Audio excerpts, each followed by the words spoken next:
Bienvenue à toutes et à tous pour ce culte de rentrée.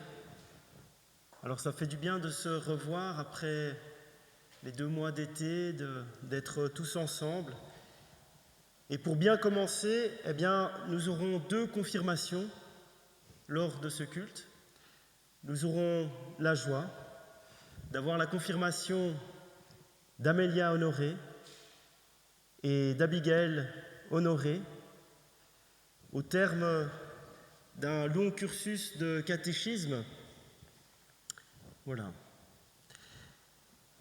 Que la paix et la grâce de notre Seigneur soient avec nous tous, de la part du Père, du Christ Jésus notre Sauveur, et que la communion de l'Esprit Saint nous unisse pour célébrer ensemble ce temps mis à part pour notre Dieu. Je vous invite à la prière. Seigneur, avant même que nous soyons assez âgés pour le savoir, tu nous aimais inconditionnellement.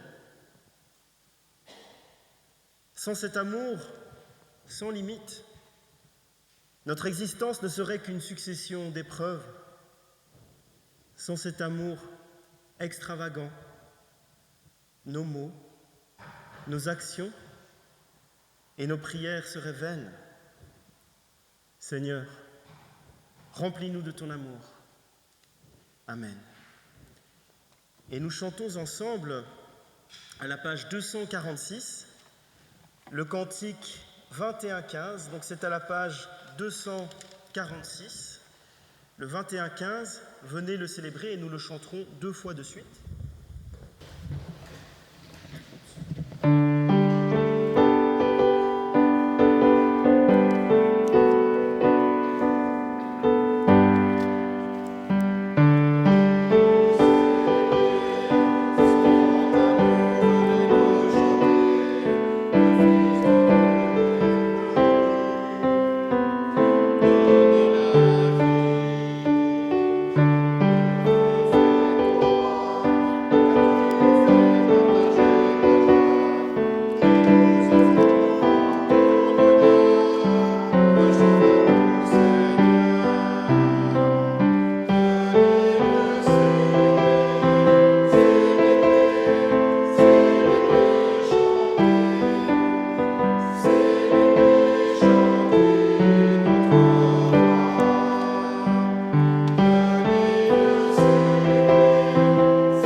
Et je vais prier les 2 confirmantes de se rapprocher, de venir ici.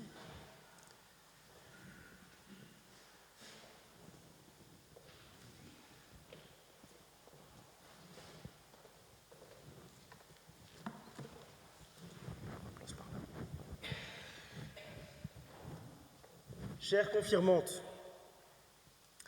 le Seigneur Jésus a institué le sacrement du baptême en disant à ses disciples : « Tout pouvoir m'a été donné dans le ciel et sur la terre.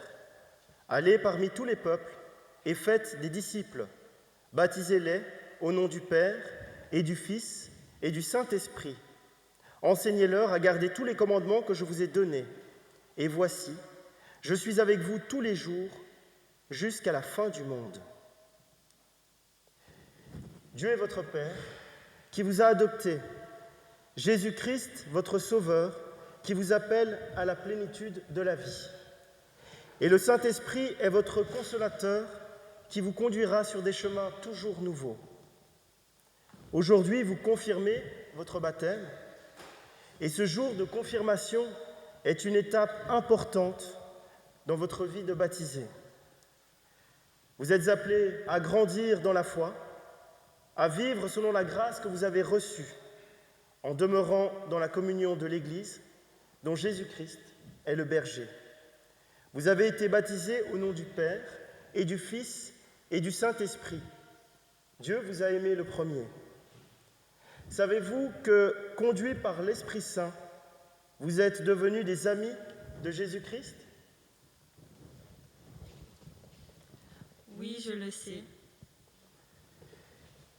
Vous êtes appelés à croire en Dieu. Voulez-vous l'aimer de tout votre cœur et aimer votre prochain comme vous-même ? Oui, je le veux. Vous êtes membres du corps du Christ. Vous engagez-vous dans la communion de l'Église à prier, à écouter la parole et à partager le pain et le vin, repas du Seigneur. Oui, je m'y engage. C'est par grâce que vous êtes sauvés, par le moyen de la foi. Cela ne vient pas de vous, c'est le don de Dieu.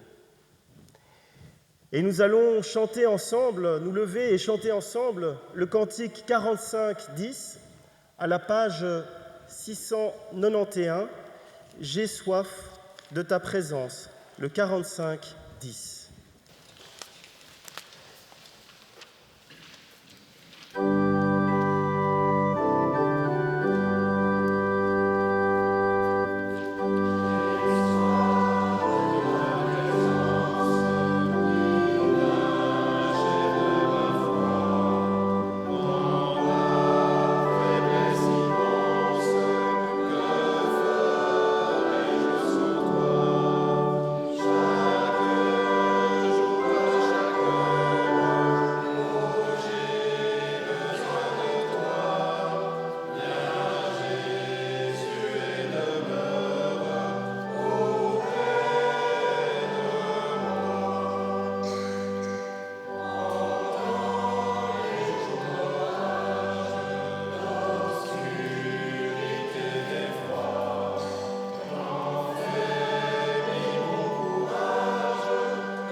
Je vais maintenant appeler la marraine des confirmés, qui est aussi la catéchète des confirmés. Donc il y a une double casquette. Et donc je vais appeler Martine.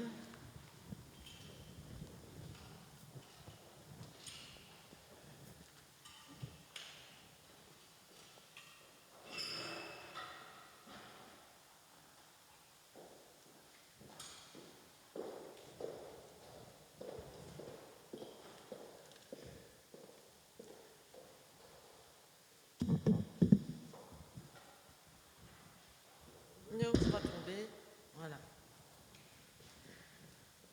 Amélia et Abigaël.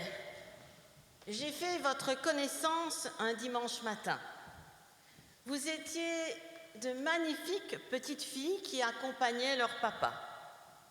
Vous étiez et vous êtes toujours très calmes, agréables, polies et obéissantes.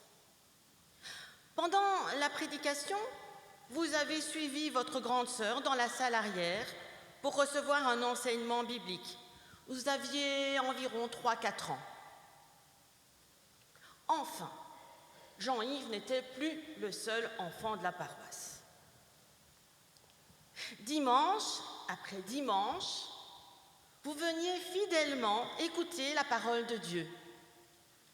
Vous étiez timide, mais très curieuse de découvrir les récits bibliques.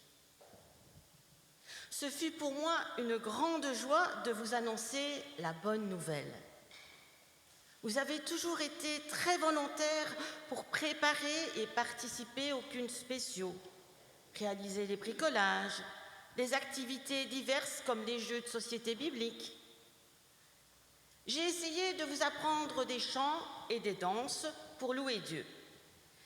Mais très vite, j'ai compris que ce n'était pas votre activité préférée.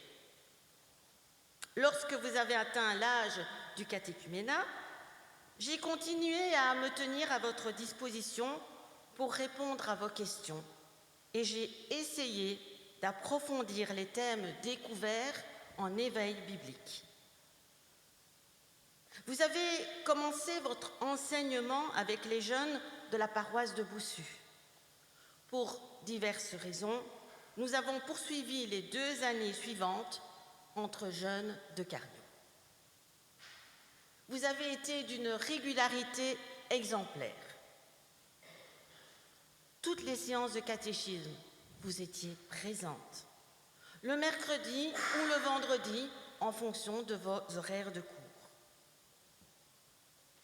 C'était tellement agréable de préparer des leçons pour des jeunes comme vous, très motivés et régulières.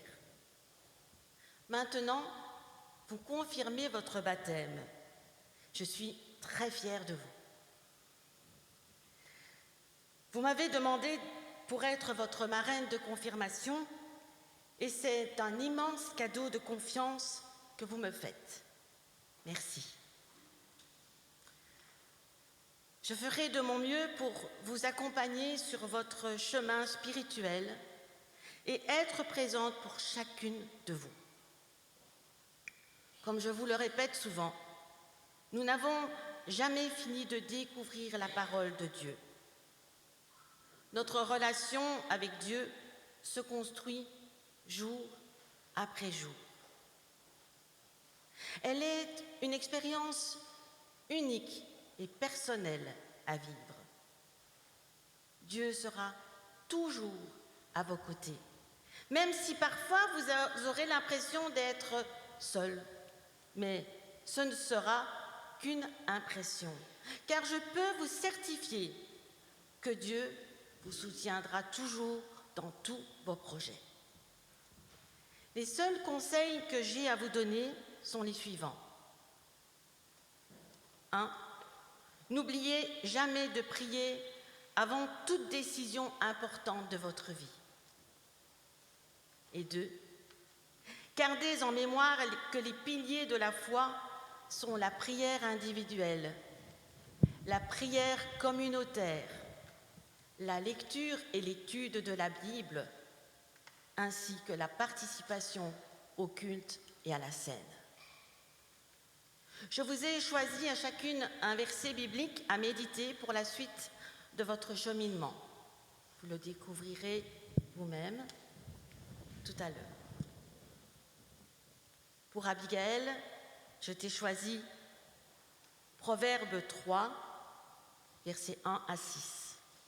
Et pour toi, Amélia, j'ai choisi Proverbe 3, versets 21 à 23 et le 26.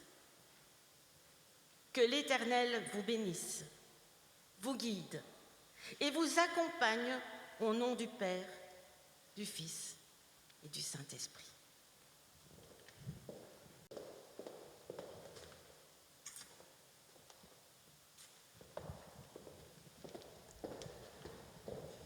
Merci beaucoup pour ce texte, ce partage très inspiré. Et maintenant, nous allons écouter les confirmantes qui vont partager avec nous quelques versets bibliques et une profession de foi.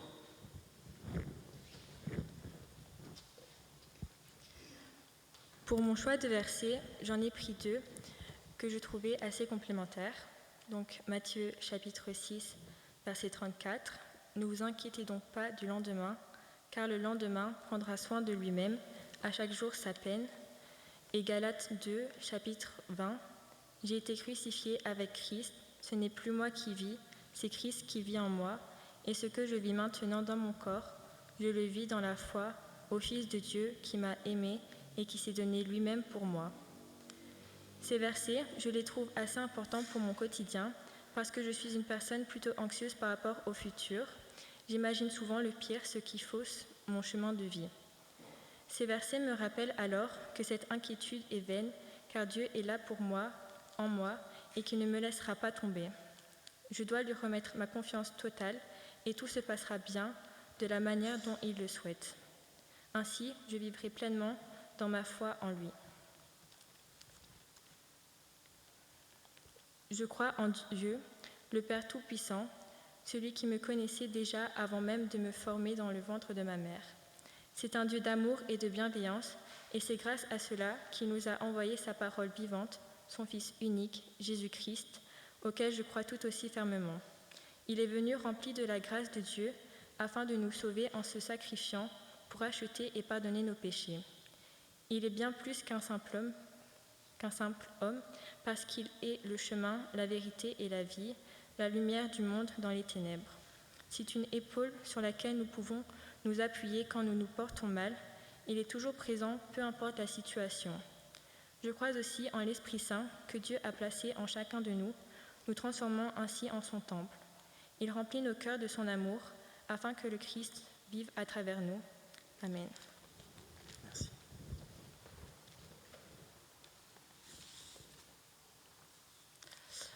Alors moi, j'ai choisi le psaume 103, les versets 8 à 13. L'Éternel est miséricordieux et compatissant, lent à la colère et riche en bonté. Il ne conteste pas sans cesse, il ne garde pas sa colère à toujours. Il ne nous traite pas selon nos péchés, il ne nous punit pas selon nos inquiétés. Mais autant les cieux sont élevés au-dessus de la terre, autant sa bonté est grande pour ceux qui le craignent. Autant l'Orient est éloigné de l'Occident, autant il éloigne de nous nos transgressions. Comme un père a compassion de ses enfants, l'Éternel a compassion de ceux qui le craignent.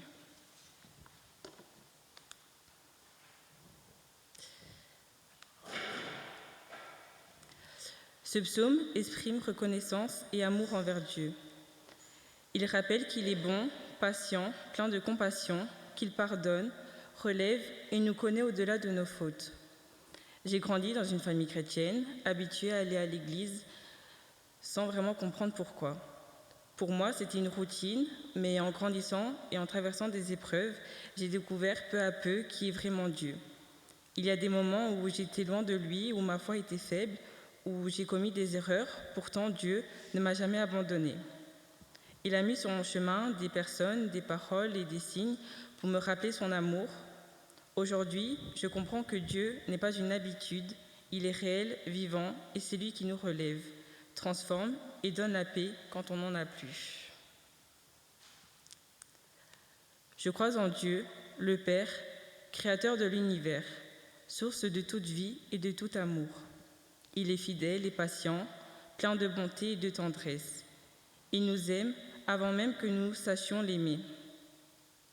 Il soutient chacun de nos pas. Je crois en Jésus-Christ, son Fils unique, venu relever au monde l'amour parfait de Dieu. Par sa vie, il a montré le chemin. Par sa mort sur la croix, il a porté nos fautes. Par sa résurrection, il a vaincu la mort et ouvert pour nous la porte d'une vie nouvelle. Il est la lumière qui éclaire nos pas, la vérité qui libère, la force qui nous relève. Et je crois en l'Esprit Saint, souffle vivant de Dieu en nous. Il nous guide et nous transforme. Il nous pousse à aimer, à pardonner et à persévérer sans cesse. Sans lui, nos cœurs s'éteignent, mais avec lui, tout devient possible.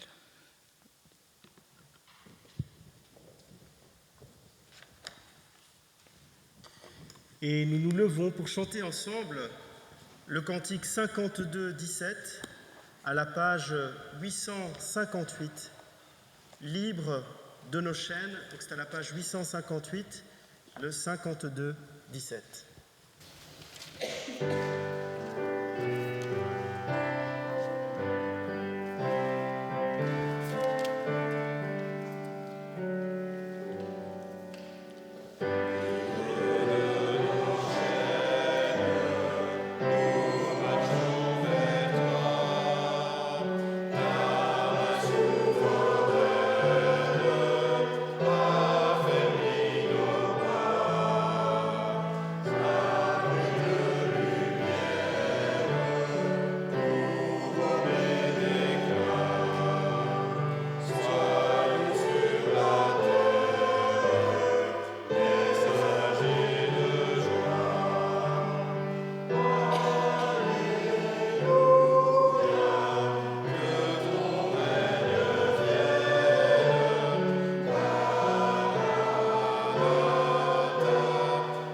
Et nous restons debout pour lire ensemble le symbole des apôtres. C'est à la toute dernière page de nos recueils Alléluia.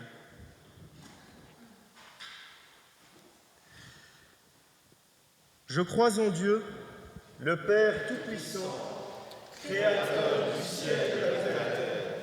Je crois en Jésus-Christ, son Fils unique, notre Seigneur, qui a été conçu du Saint-Esprit et qui est né de la Vierge Marie. Il a souffert sous Ponce Pilate, il a été crucifié, il est mort, il a été enseveli, il est descendu aux enfers. Le troisième jour, il est ressuscité des morts, il est monté au ciel, il siège à la droite de Dieu, le Père Tout-Puissant. Il viendra de là pour juger les vivants et les morts. Je crois en l'Esprit Saint, je crois à la Sainte Église universelle, la communion des saints, la rémission des péchés, la résurrection de la chair et la vie éternelle. Amen. Et nous chantons ensemble à la page 870 le cantique 53-9, Souffle, souffle de Dieu, à la page 870. Souffle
Nous prions. Seigneur, aujourd'hui tu nous redis ton amour. Accorde à Amélia et à Abigaël le don de l'Esprit Saint. Fais-nous grandir ensemble dans la fidélité à ta parole et aide-nous à suivre Jésus-Christ, notre Seigneur, qui vit et qui règne avec toi, Père, et le Saint-Esprit, un seul Dieu, pour les siècles des siècles. Amen. Abigaël, Mireille, Scolastique, Honoré. Me voici. Amélia, Geneviève, Domitilde, Honoré. Me voici. Amélia, tu as été baptisée au nom du Père, au nom du Fils et au nom du Saint-Esprit. Que Dieu te confirme dans cette alliance et qu'il te fasse grandir dans la foi. Amen. Abigaël, tu as été baptisée au nom du Père, du Fils et du Saint-Esprit. Que Dieu te confirme dans cette alliance et qu'il te fasse grandir dans la foi. Amen. Amélia, que la fidélité de Dieu le Père t'affermisse, que l'amour du Christ te porte et que la puissance de l'Esprit Saint t'accompagne sur ton chemin. Amen. Abigaël, que le Dieu de l'espérance te remplisse de toute joie et de toute paix dans la foi, pour que tu débordes d'espérance par la puissance du Saint-Esprit. Amen. Je vais maintenant vous offrir des Bibles, parce que c'est vraiment là que l'on peut voir la manière dont Dieu se révèle à nous.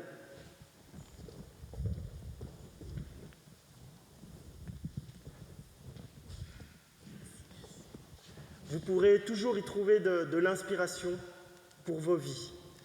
Et je vais maintenant prier les enfants de venir avec des fleurs.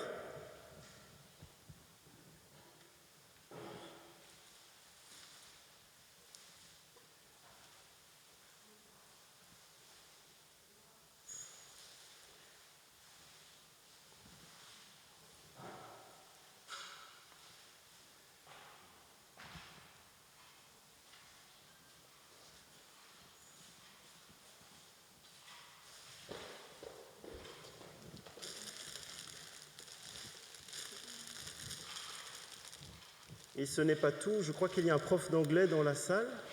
Ah oui, le voilà. En fait, Abigaël, j'avais émis le désir de faire de l'anglais. Eh bien, je vais t'offrir un bouquin qui va donner le désir d'aller à Londres et poursuivre un petit peu tes études en anglais. Voilà. C'est un périple que je te souhaite, et à ta sœur aussi, de toute façon, vous allez ensemble. Voilà.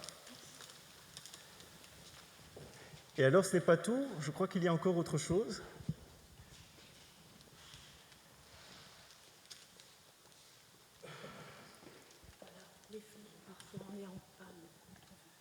Ah, oh, on n'entend pas. C'est un livre de prière, hein, c'est ça? Voilà, oui. Oui. Parce que parfois on est en panne, on ne trouve pas les mots. Donc j'ai trouvé qu'il fallait leur offrir un livre de prière.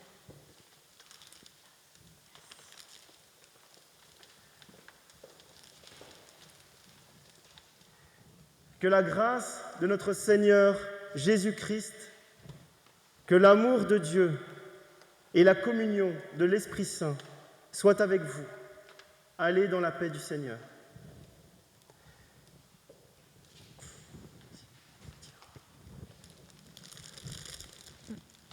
Nous rendons grâce à Dieu.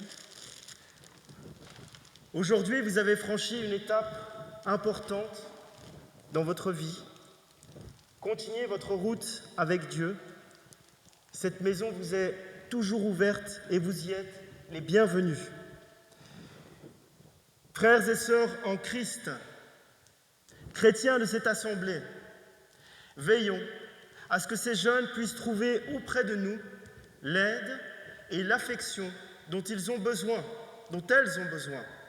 Prions pour elles et soyons tous ensemble des témoins du Christ, libres, authentiques et joyeux. Et nous pouvons chanter à Dieu notre reconnaissance en chantant ensemble à la page 170 le cantique 12-01, les 2 premières strophes. Je louerai l'Éternel, donc à la page 170. Je vais retourner.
Vient maintenant le moment de la prière d'illumination.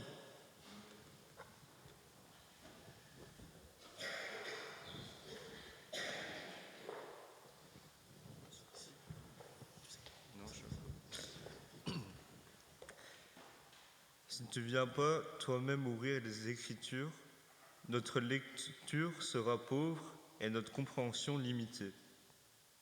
Mais si ton esprit nous éclaire, la parole fera sens, notre marche s'orientera.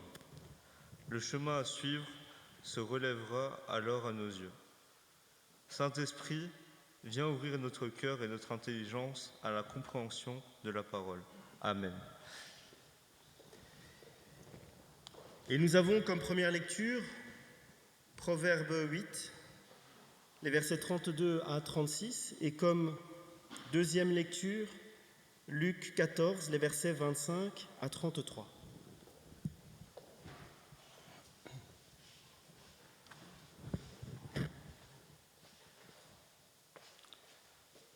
Donc Proverbe 8, les versets 32 à 36. Et maintenant, mes fils, écoutez-moi, et heureux ceux qui observent mes voies. Écoutez l'instruction pour devenir sage, ne la rejetez pas. Heureux l'homme qui m'écoute, qui veille chaque jour à mes portes et qui en garde les poteaux, car celui qui me trouve a trouvé la vie et il obtient la faveur de l'Éternel. Mais celui qui pêche contre moi nuit à son âme. Tous ceux qui me haïssent aiment la mort.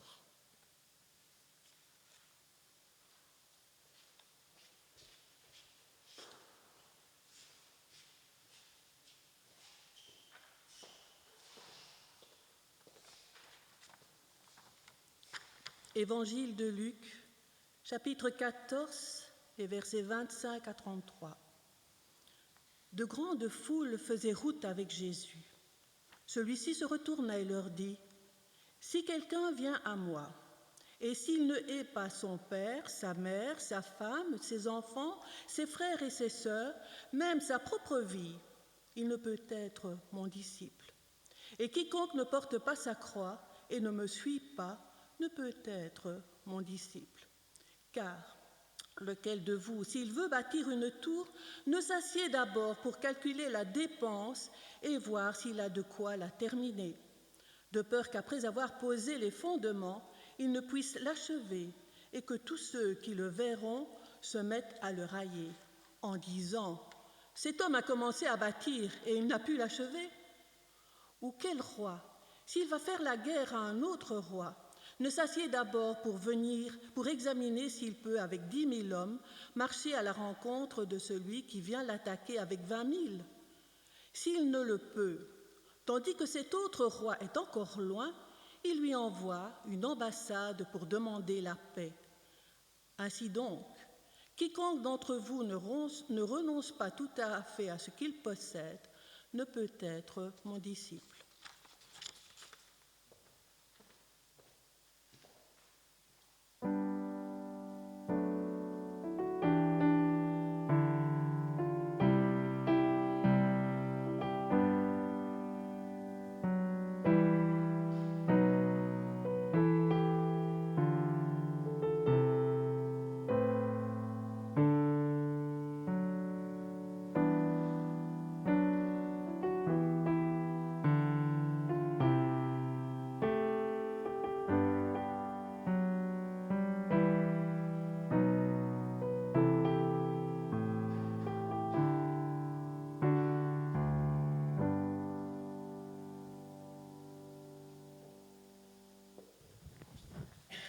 Merci.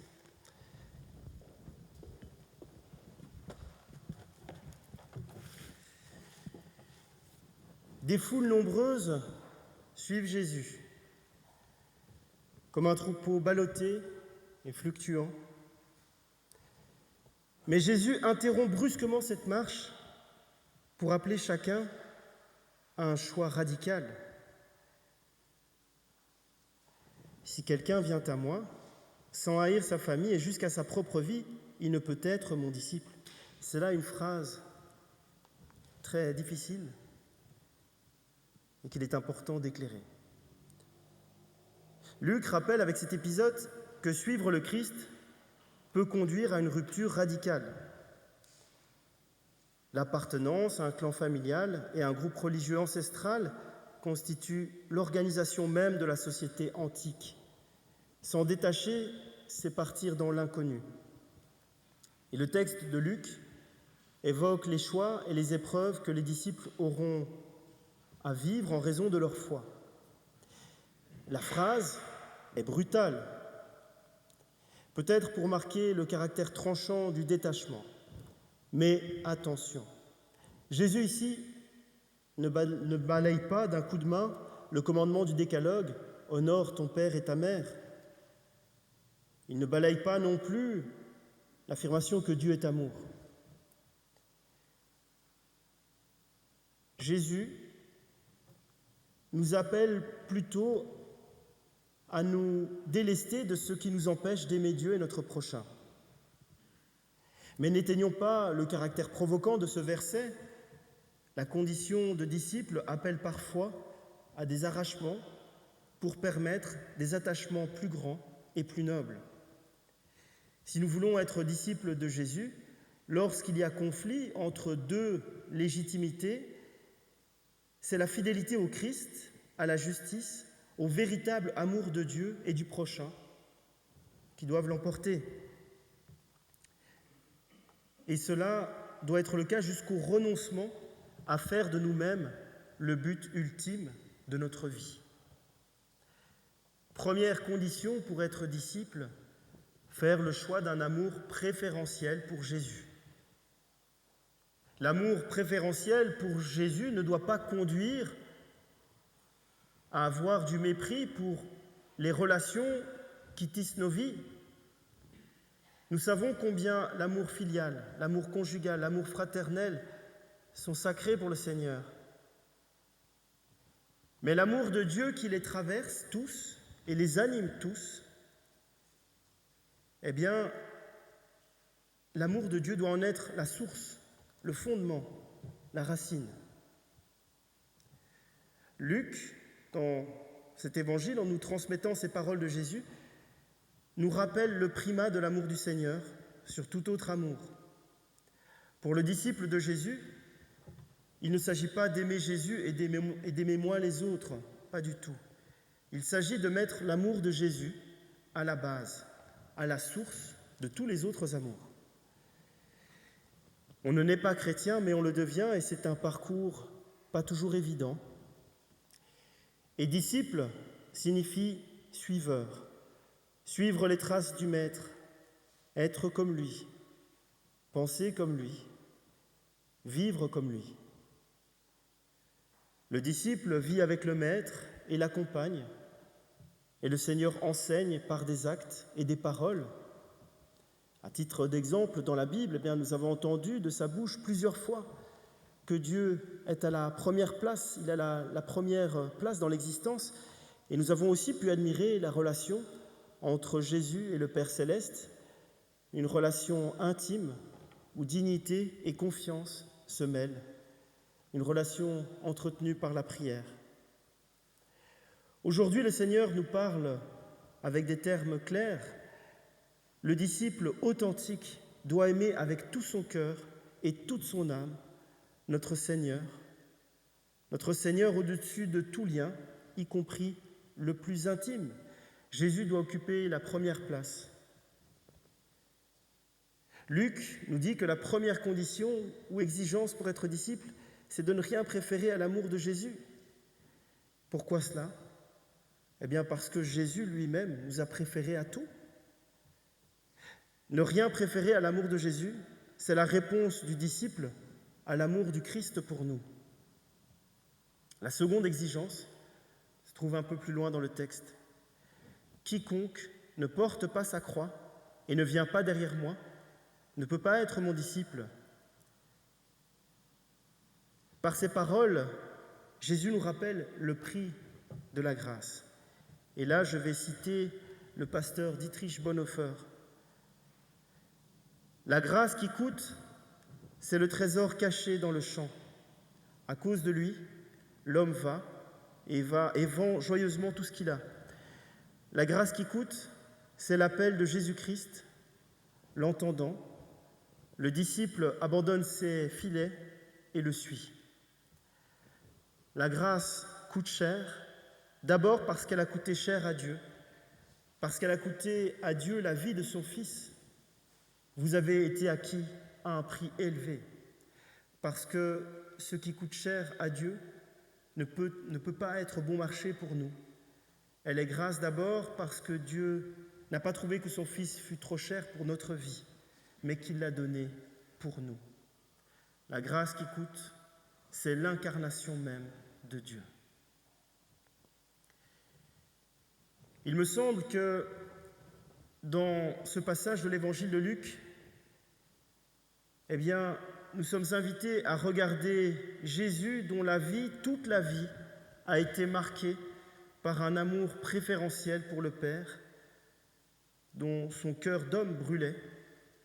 Je cite, « C'est un feu que je suis venu allumer sur la terre, et comme je voudrais qu'il soit déjà allumé. » C'est cet amour préférentiel, cette passion d'amour pour le Père, qui a nourri sa passion d'amour pour ses frères et sœurs en humanité. Et c'est dans ce cadre-là que l'appel évangélique exhorte à la prudence, c'est-à-dire à la vertu qui dirige le comportement adéquat. Celui qui veut construire une tour doit calculer avant son budget. Le roi qui va à la guerre doit d'abord prendre en compte le nombre de soldats dont il dispose, avant de décider s'il prend les armes ou s'il demande la paix. Celui qui veut être disciple du Seigneur doit renoncer à lui-même. Quand Jésus parle de prendre sa croix, il ne nous dit pas de nous engager dans une vie de pénitence inconsidérée. Il nous dit simplement de savoir nous dépasser et de renoncer à notre volonté propre pour entrer dans celle de Dieu. Renoncer à soi-même, à sa volonté propre, c'est une croix. Une croix qui ne peut se porter que dans l'amour de quelque chose de plus grand que ce que l'on laisse. Une croix qu'on ne peut porter seulement avec à l'esprit quelque chose de plus grand que nous-mêmes, avec à l'esprit Dieu. Par ailleurs, la vie elle-même est remplie d'épreuves, de contrariétés, contre lesquelles il ne sert à rien de se cabrer, ça ne sert à rien de ruminer. Le Seigneur nous appelle à les vivre avec lui. car il est le seul à pouvoir tout faire pour conquérir à notre bien, pour concourir à notre bien. Accepter dans la foi et la confiance toutes nos épreuves, qu'elles soient grandes ou petites, eh bien, c'est porter sa croix. Et ce n'est pas du fatalisme, ou ce n'est pas encore un renoncement à tout combat, mais au contraire, c'est faire face dans l'amour de Dieu. Et nous vivons à une époque particulière, à une époque avec ses difficultés, et ce qui était vrai à l'époque de Jésus est toujours vrai aujourd'hui. Et j'aimerais m'adresser à la jeunesse maintenant, mais à tout le monde, en fait, aux jeunes et aux moins jeunes. Ne suivez pas la voie de l'orgueil, mais celle de l'humilité. N'hésitez pas à aller à contre-courant. N'écoutez pas les voix intéressées et persuasives qui, de toutes parts, diffusent aujourd'hui des modèles de vie basés sur l'arrogance, sur la violence, sur le pouvoir, sur le succès à tout prix, sur l'apparence, sur la possession, et tout cela au détriment de l'être. Soyez donc vigilants, soyez critiques. Ne suivez pas toutes les modes produites par cette puissante action de persuasion qu'on peut voir sur les différents réseaux sociaux, médias. N'ayez pas peur de préférer des voies alternatives, des voies imprégnées de l'amour véritable, avec des relations d'affection sincères et pures, avec un engagement honnête dans l'étude, dans le travail, avec, pour intérêt profond, le bien commun. N'ayez pas peur d'apparaître différent. N'ayez pas peur d'être critiqué si vous ne faites pas comme tout le monde. Il faut bien avoir à l'esprit que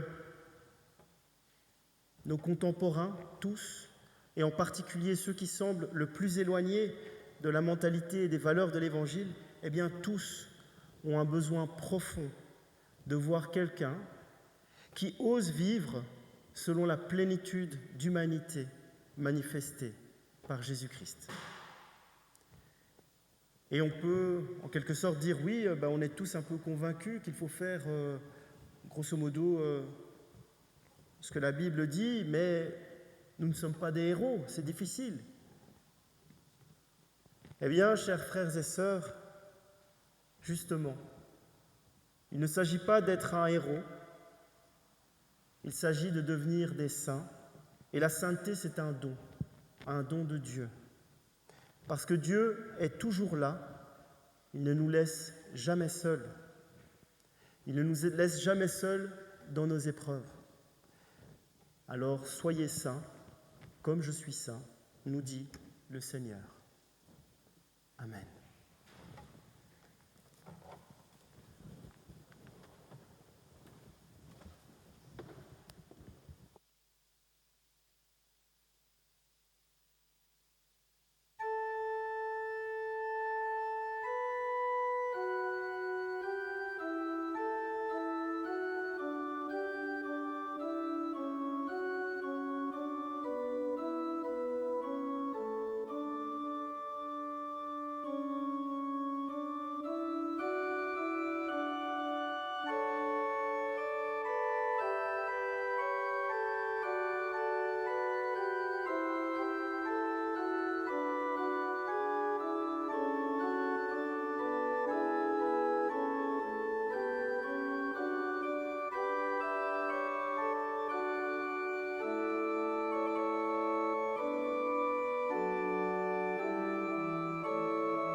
Vient maintenant le moment de la prière d'offrande. Pour rappel, vous trouverez à la fin du culte des troncs à l'entrée et il est possible de laisser donc une offrande avant ou après le culte. Voilà. Nous prions.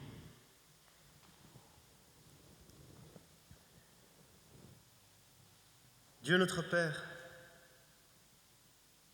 tu nous combles de tes bénédictions, jour après jour. Et notre geste d'offrande d'aujourd'hui en est un modeste témoignage. Béni sois-tu pour les siècles des siècles. Amen. Et nous nous levons pour chanter ensemble à la page 631 le cantique 4208, Toi qui disposes, à la page 631.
Rendons grâce à Dieu.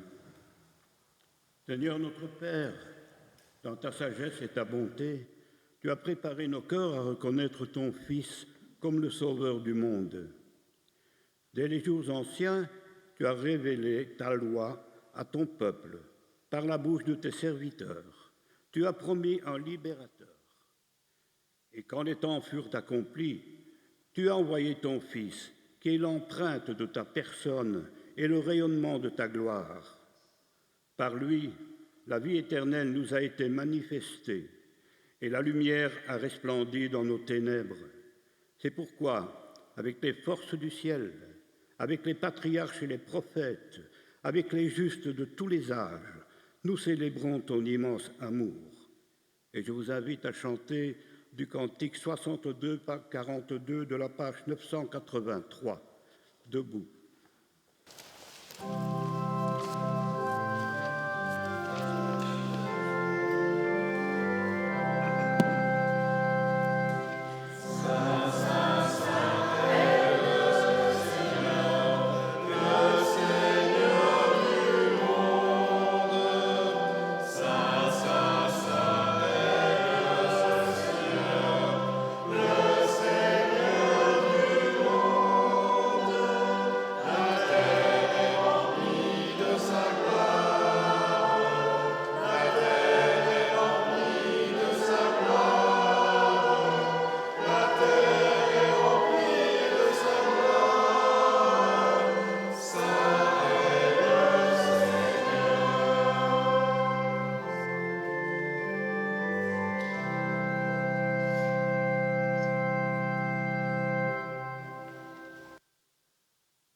Pendant qu'ils mangeaient, Jésus prit du pain et prononça la prière de bénédiction.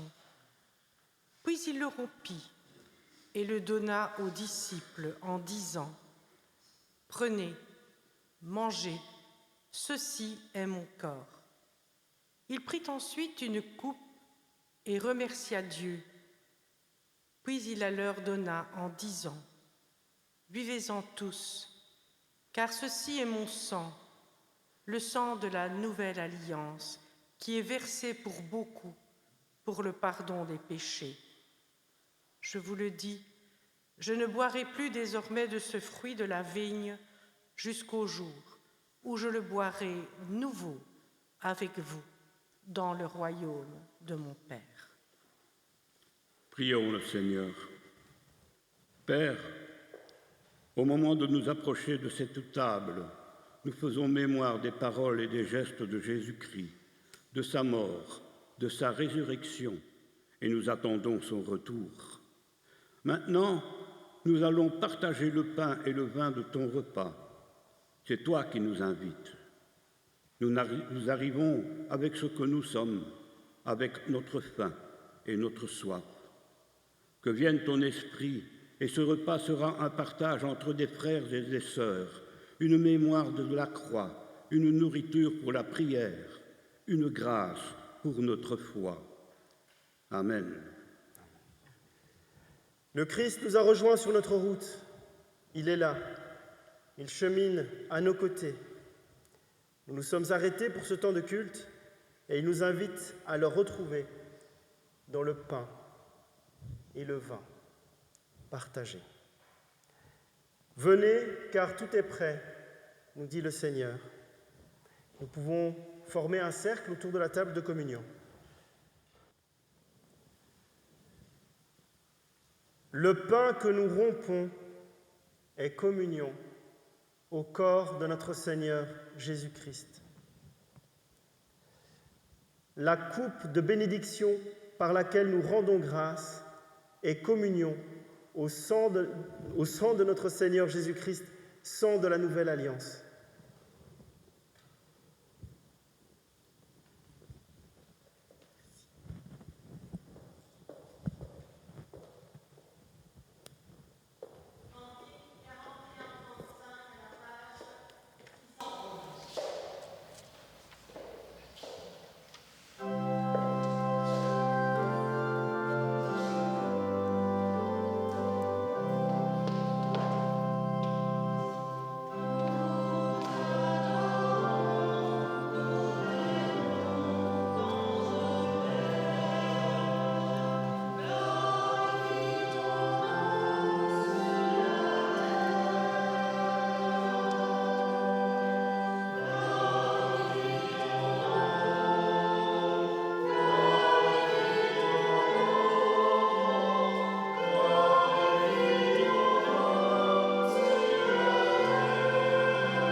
Béni sois-tu, notre Père, car tu es le vivant. Béni sois-tu, parce que tu es toujours là pour nous. S'il nous arrive d'être agités, d'être désabusés, tu es là. Tout simplement, dans la simplicité de ce pain et de ce vin, dans le quotidien de nos journées et au cœur de notre culte. Unissons-nous dans l'intercession. Dieu éternel, Seigneur Tout-Puissant, nous te bénissons parce que le royaume des cieux est proche. Ton Fils est venu pour être l'un d'entre nous. Il a partagé notre vie. Par sa mort, il a vaincu la mort. Et c'est maintenant le temps de ta grâce, le temps du royaume qui vient. Seigneur, prépare nos cœurs à t'accueillir. Garde-nous de négliger le temps de ta patience et de mépriser ton immense bonté. Seigneur, tu connais l'impréparation de nos vies. Donne-nous la sagesse de nous repentir, de te trouver et de te servir. De ceux qui ne te connaissent pas, Seigneur, aie pitié. Seigneur, bénis ton Église afin qu'elle soit le lieu où ils puissent te rencontrer. Ne permets pas que ton Église soit infidèle à ta parole, qu'elle reflète peu ta lumière et témoigne mal de ta puissance. Mais donne-lui d'être un signe vivant de ton royaume qui vient. Seigneur, par la voix des prophètes, tu nous as annoncé la venue de ton Christ et donne à Amélia et Abigaël la joie de confesser fidèlement devant les hommes celui qui est venu une première fois pour sauver le monde. Exauce-nous pour la gloire de ton nom. Et nous te disons ensemble la prière que Jésus nous a laissée. Notre Père qui es aux cieux, que ton nom soit sanctifié, que ton règne vienne, que ta volonté soit faite sur la terre comme au ciel. Donne-nous aujourd'hui notre pain de ce jour. Pardonne-nous nos offenses, comme nous pardonnons aussi à ceux qui nous ont offensés. Ne nous soumets pas à la tentation, mais délivre-nous du mal, car c'est à toi qu'appartiennent le règne, la puissance et la gloire, pour les siècles des siècles. Amen. Que la paix du Seigneur soit avec vous. Allez dans la paix du Christ. Et nous pouvons retourner nous asseoir.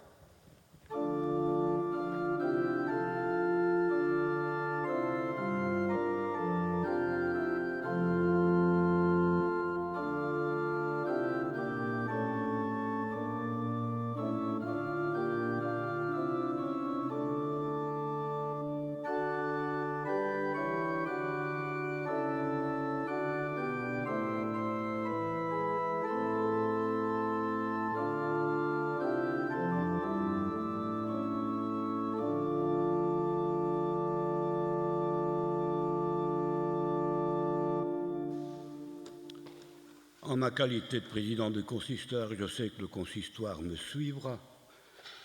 Je félicite et je remercie Abigaël et Amélia pour les gestes qu'elles viennent d'accomplir. À partir d'aujourd'hui, elles rentrent dans une nouvelle aventure, une nouvelle route sur la foi.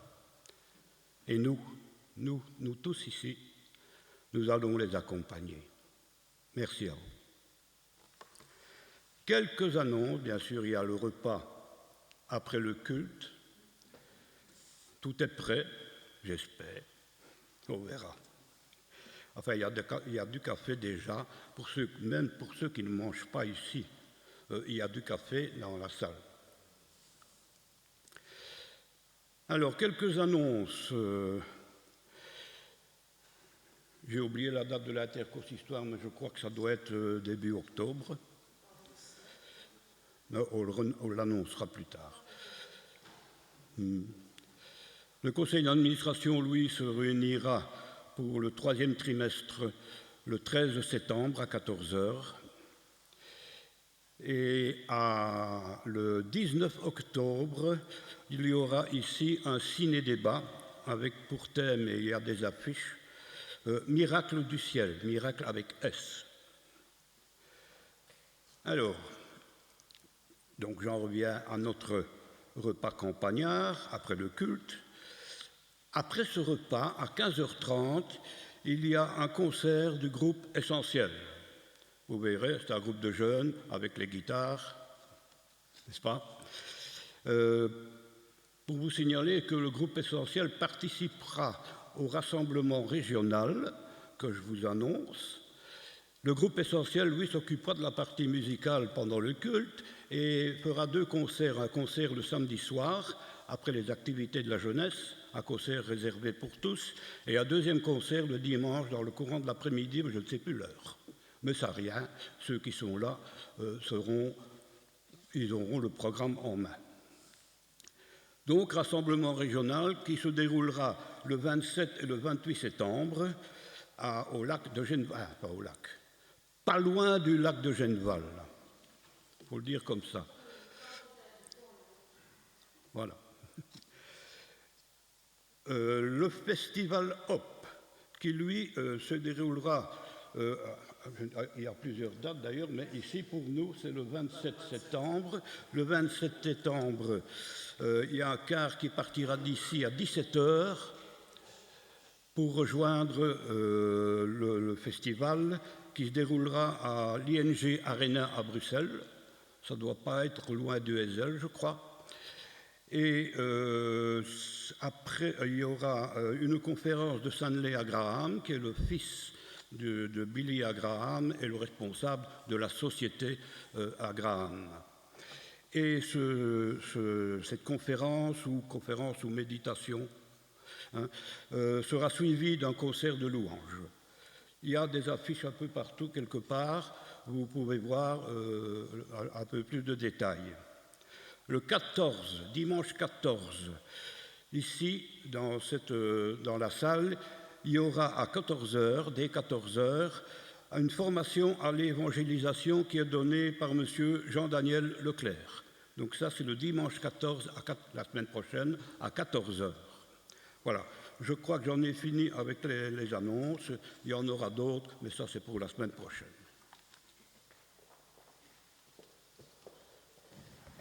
Merci.